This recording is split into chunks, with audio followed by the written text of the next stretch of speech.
bonjour et bienvenue à cette méditation en ce lundi de la troisième semaine du temps ordinaire. Désormais, nous nous acheminons tout doucement vers la fête de Noël. Alors aujourd'hui, je voudrais commencer par la première lecture en relevant une chose intéressante. Vous savez, il y a quelques semaines, il y a quelques mois, je suis tombé sur une vidéo d'une de ces personnes qui sont des égyptologues et qui passent leur vie à vouloir prouver à tout prix que l'Église catholique, ou plutôt la foi catholique, n'est pas une innovation, elle n'a rien créé, elle a tout pris de l'Égypte et de sa mythologie, de ces choses-là. Et alors, il s'expliquait comment l'annonce de Jésus, de cet homme crucifié fort, est déjà présente dans certains anciens récits égyptiens, bien avant même encore la naissance du peuple d'Israël. Et il utilise ça pour prouver qu'en fait, on a tout copié et c'est faux.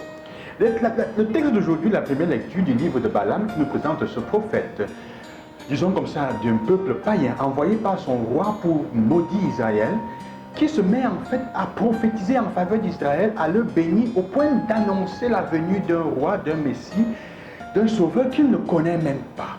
Alors ceci nous fait comprendre que, en fait, ce que l'Église a intuit d'ailleurs, même dans des cultures qui ne sont pas chrétiennes, Dieu peut avoir mis à l'intérieur des annonces de la venue de Jésus.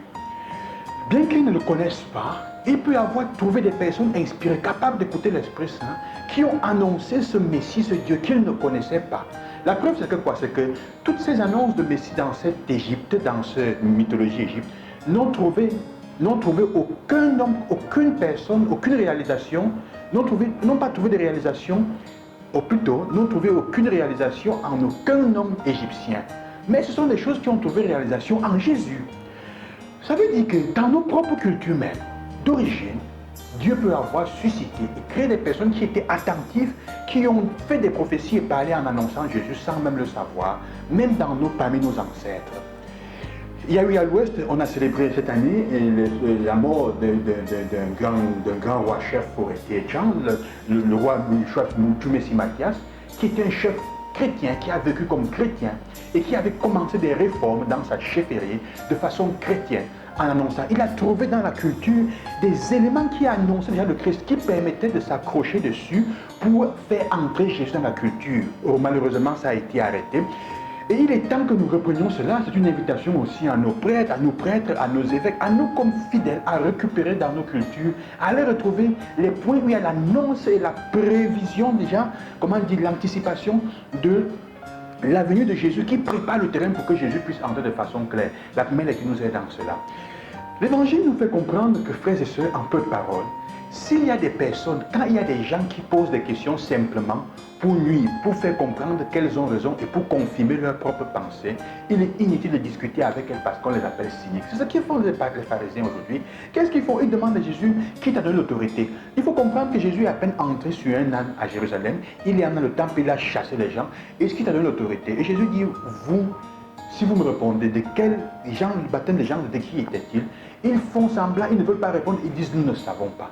Et des fois, les gens qui disent que nous ne savons pas, et souvent nous disons nous ne savons pas, pas parce que nous ne savons pas vraiment, mais parce que nous avons peur de donner une réponse qui va permettre qui est la vérité, de prendre position et qui va nous mettre un peu en difficulté. Et les personnes dont leur but est simplement de critiquer, de dénigrer, d'écraser ce que vous faites, et quand elles posent des questions, c'est en fait pour détruire. Ces personnes, frères et sœurs, sont cyniques. Ce sont des cyniques avec qui on n'a pas besoin de discuter. On n'a pas besoin de leur dire, et Jésus leur répond comme un vrai Camerounais, pas une question, mais une question importante parce qu'il y a des fois où on perd du temps à vouloir expliquer aux personnes qui ne veulent même pas vous entendre. Leur but n'est pas de chercher la vérité, leur but est simplement de vous faire penser, d'affiner leurs propres pensées. Ces personnes sont fermées sur elles-mêmes, orgueilleuses, et ne peuvent pas aller là-bas. Et ce sont celles qui vont vous tuer. D'ailleurs, Jésus mourra pour elles-mêmes. Ce sont celles qui vont tout faire pour que leurs habitudes et leurs idées, gagnent le terrain, et pour cela même, elles vont vous tuer. De quel côté te trouves-tu? Tu es de celles qui cherchent, qui posent des questions pour vraiment comprendre, ou tu es souvent de ces personnes qui posent des questions simplement parce qu'elles veulent prouver qu'elles ont raison? Et apprenons à regarder dans nos cultures. Le Christ est déjà là. Comme disait le concile, les semina verbi, les semences de verbe. Bonne journée frères et sœurs et bon cheminement à la suite du Seigneur qui vient déjà dans nos vies.